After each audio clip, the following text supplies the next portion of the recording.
Recording. Good morning, everyone.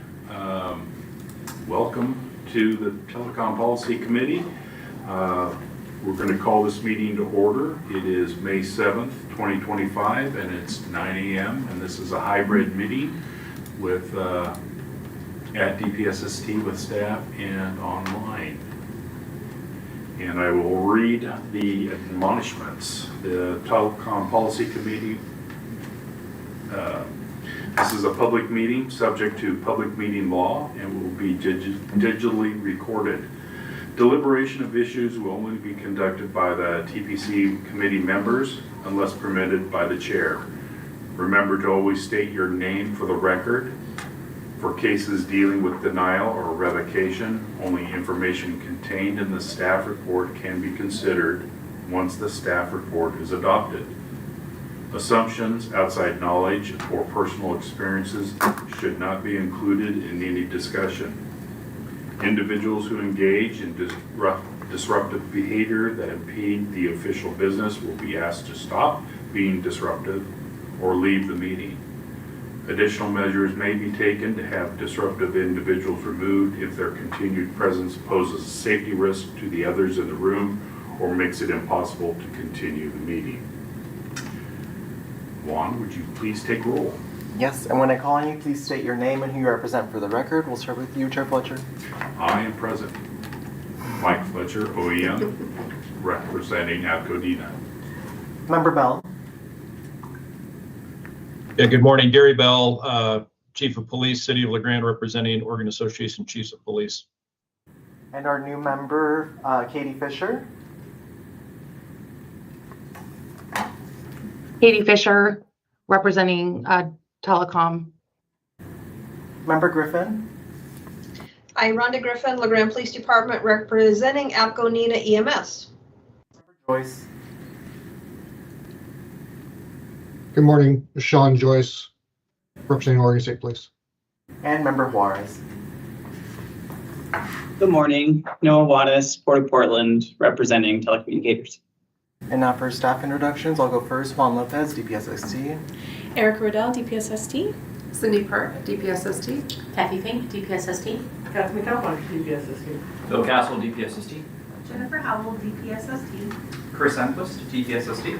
Melissa Langbacho, DPSST. Thank you very much. At this time, we're going to seek approval of the meeting minutes from February 5th. We're looking for consensus of the committee members. Is there anybody who opposes approving the minutes? Seeing none, we have consensus to approve the meeting minutes.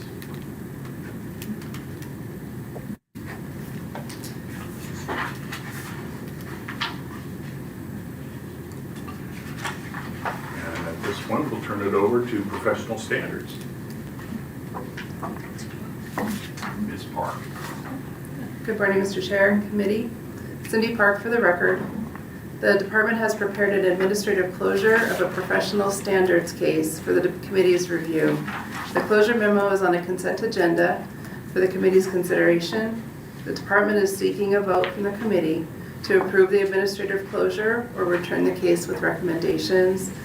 I'd like to point out, with apologies, that there is an error in the report and spelling on page 2.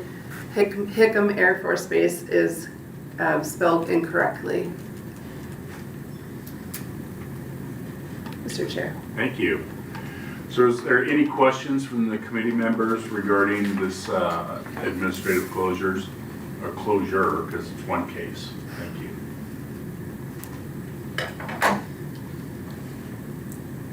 Hearing none, I would take a motion.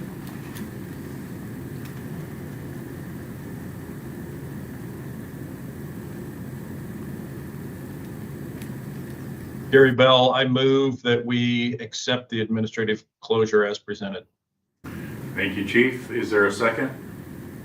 Sean Joyce, I second. Thank you. Any further discussion? We will call for a vote. We are voting on a motion to approve the administrative closure. Chair Fletcher. Aye. Committee Member Bell. Aye. Committee Member Griffin, Aye. Committee Member Fisher, Aye. Committee Member Joyce, Aye. and Committee Member Juarez. On this matter, I have to recuse myself. It's my agency and my good friend. Thank you. Motion passed. Thank you. And at this point, I'm not too sure. It's a short and sweet agenda, Yeah. Chair, so next up we do have Director Chris Enquist, Training Director, presenting the Telecommunications Curriculum Advisory Committee bylaws. Thank you.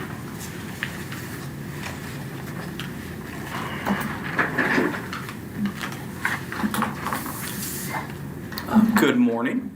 I hope everybody had time to review the materials I submitted. The Curriculum Advisory Committee, for anybody who's not aware, right, serves as kind of an intermediary between staff advice. Chris, can you say your name for the record, please? Oh, of course. Chris Enquist, Training Division Director, DPSST. That done. The Curriculum Advisory Committee, it's a nice intermediary between like a full work group, which we use for kind of large-scale revision, and then just kind of administrative staff guidance on how we drive revision. The bylaws are pretty old though, right? A little over 10 years, and I thought it was worthwhile to just check in with this group, validate that the Curriculum Advisory Committee is kind of meeting your expectations, and I would just reflect they're meeting ours. Like I think the Training Division really likes having this group that's kind of always available to guide kind of mid-size revision or course corrections on curriculum. And I kind of want to see this process validated here to help guide if this is a model that could work in other disciplines as well. So I'm open to questions, and if I'm seeking any real guidance, it's a little bit that the bylaws look good enough to you, because I think if we brought membership renewals at the next cycle, we'll probably redraft the bylaws, stick to the same kind of theme, but give you something a little bit more formal to approve. Right. Very good. Thanks, Chris. Does anybody on the committee have questions, comments, or concerns? Yes, Gary Bell, I would just offer a comment. I reviewed the material and it looks good. I appreciate it. I think it's a sound practice, and I value that group and what they do. And I think maybe in your intro, you spoke about bringing to us at our next meeting a list of those members to that committee, and I would appreciate the opportunity to take a look at that, because I think that the one thing to me, and it speaks to it in the bylaws, that it's very critical, is just having a diverse membership to that group to ensure that the needs of all of our partnering organizations are met. But thank you. Thank you, Chief. Anyone else?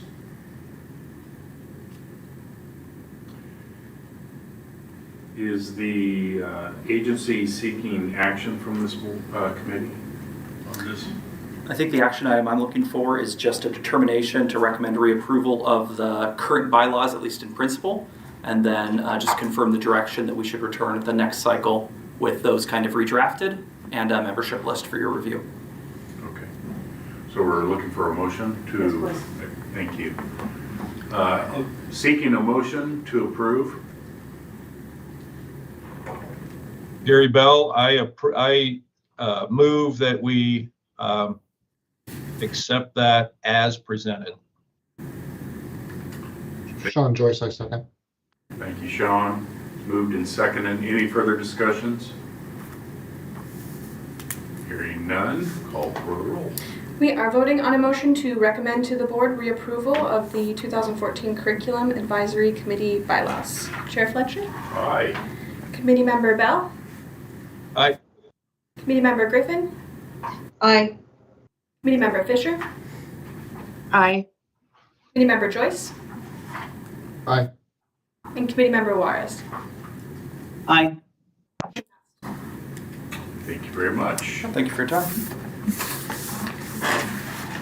We're at that point for staff reports. One other agenda item, Chair, and that is, this is Deputy Director Kathy McAlpine. I'm coming to you with seeking a nomination for somebody on this committee to represent at the Applicant Review Committee. So we would be looking for nominations. For those who have not had an opportunity to serve on what we know as ARC, it is a monthly meeting. They don't always meet, but we do have it on the schedule. These are individuals who have been hired by an agency, however, do have some criminal history. We review that in a timely manner. That's why they're monthly, to try and get our approval, meaning the ARC, and then up to the board prior to them starting the academy is the ideal timeline. And so we're just looking for telecom representation. It's a mixed representation from all the committees that sit on the ARC, so all disciplines, and just looking for somebody here. It is, if I might add, a much lighter lift of heavy load of reviewing material. They're actually fairly short and quick, but yet very meaningful as somebody's trying to enter into the public safety profession. So at this time, I'm happy to answer any questions, but really looking for somebody who might want to step up and serve as ARC. And I believe that the only two people or members that are eligible right now are Member Ash and Member Griffin. Thank you, I appreciate that.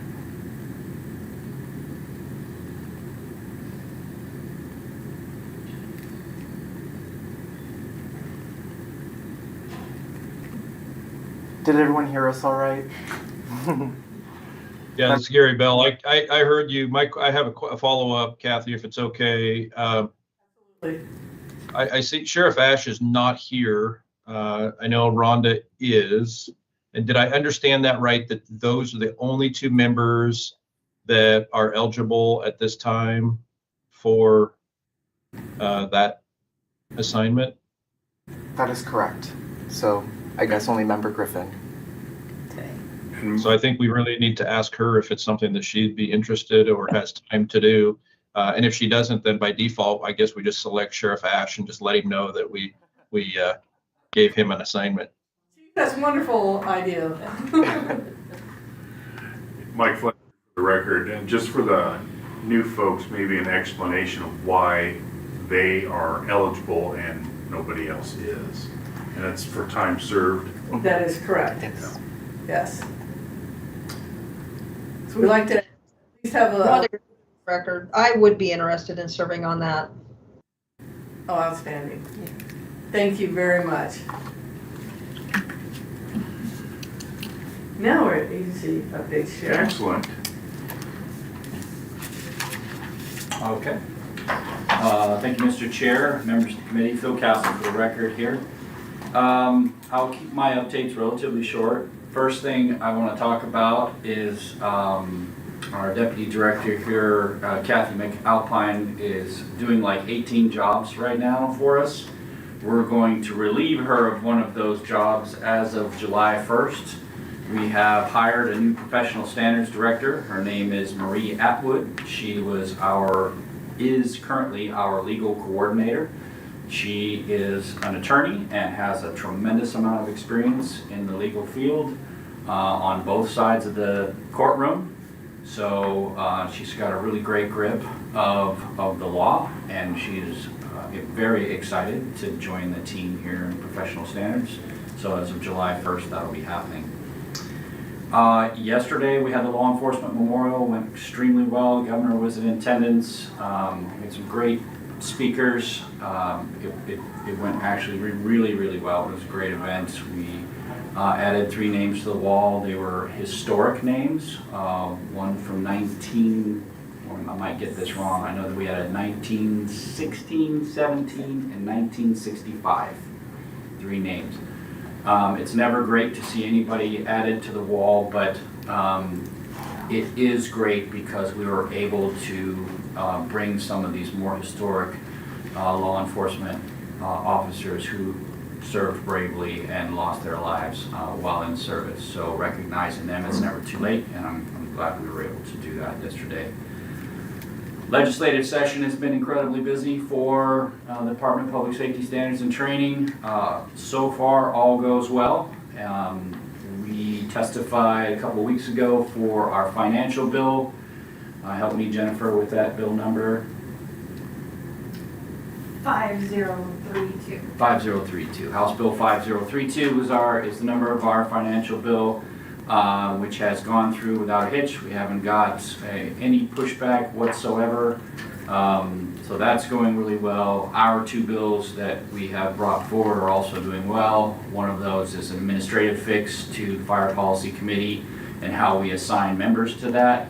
The second is closing a gap in our ability to adjudicate cases for people who have not yet become certified, who go into the purgatory when they lose their employment. That would be closing that gap and give us the ability to adjudicate their professional standards case. So those bills are all moving forward swimmingly. Let's see. The three POPs that are moving forward in our financial bill, just to remind you what those are. First POP is a learning management system, which we are very excited about. That is still moving. The second POP is 16 new staff focused very much on regional training. The third POP is a campus study to increase the size of our footprint on the campus itself, meaning adding new facilities and buildings as Oregon grows and our capacity is limited. This gives us the ability to have a recommendation for the next biennium for exactly what we're going to need. So those are all still moving very forward at this moment. And pending your questions, I'm going to turn it over to Kathy McAlpine. Thank you, Director. Again, Kathy McAlpine for the record. Chair, I forgot to advise you that once we did have a nomination, we do need a vote. So if we can close that out, and then I will have one update. I think we can do that. Looking for a motion to approve was Rhonda Griffin for the nomination for ARC committee appointment. Member Juarez for the record. So moved. Thank you, Noah. Need a second? Sean Joyce, second. Thank you. Moved and seconded. Any discussion? Call for the vote. We are voting on a motion to nominate Rhonda Griffin to the Applicant Review Committee. Chair Fletcher? Aye. Committee Member Bell? Aye. Committee Member Griffin? Aye. Committee Member Fisher? Aye. Committee Member Joyce? Aye. And Committee Member Juarez? Aye. Motion passed. Thank you. Thank you, Chair. Again, Deputy Director Kathy McAlpine. The only update that I'd like to make everybody aware of in the last board meeting, as we honored and thanked Sheriff English and Vice Chair Denisha Barrett, they did vote in a new chair, which is Superintendent Cotting, and the Vice Chair is Fire Chief Heppel. And so they will take over. Their term starts in the end of July. And then I think the Director has one more, and then I'll turn it over to Kathy Fink for other updates. So Director, I'll give you one more chance here. Thank you. So one thing I always like to say is, first and foremost, thank you all for what you're doing here. All of you all are very, very busy. You have a ton of requirements in your own employment, and you take the time out of your day, out of your month, to serve in this very, very important capacity on this committee. So I just want to appreciate that. Thank you. Recognize that it doesn't go unnoticed. So I really appreciate that. And one of you is terming out here, our OSP representative, Sean Joyce. We have a certificate for you here and a letter, which we will mail to you. I just want to thank you for your service to this committee. Really appreciate it. And we will make sure we get this to you. So congratulations on a great term, and thanks so much for your service. Thanks, John. Thank you, sir. Finally, I just want to say the team in this room and outside this room does a tremendous amount of work to prepare for these committees and boards, and I just want to thank them for all their work and for what they do here in this room and outside of the room. So thank you so much for you all. Agreed. And I'll turn it over to Oh, yes. Kathy. Excuse me, two things. Name? Kathy Fink for the record. The 2024 field training manual that was approved by the board the last meeting will take implementation on July 1. So look for some communications coming out regarding that through GovDelivery. And secondly, we have our first, since the curriculum was updated to the 3 weeks, we have our first person who would like to challenge it, who previously attended. And so we're finalizing that process so this person can have a smooth transition through that. That's all I have. Thank you very much. So just a reminder, everyone, our next meeting will be held August 6th at the same time, 9 a.m., both hybrid and or in person. So with that, we will close the meeting. Thank you again for attending. Thank you. Thank you.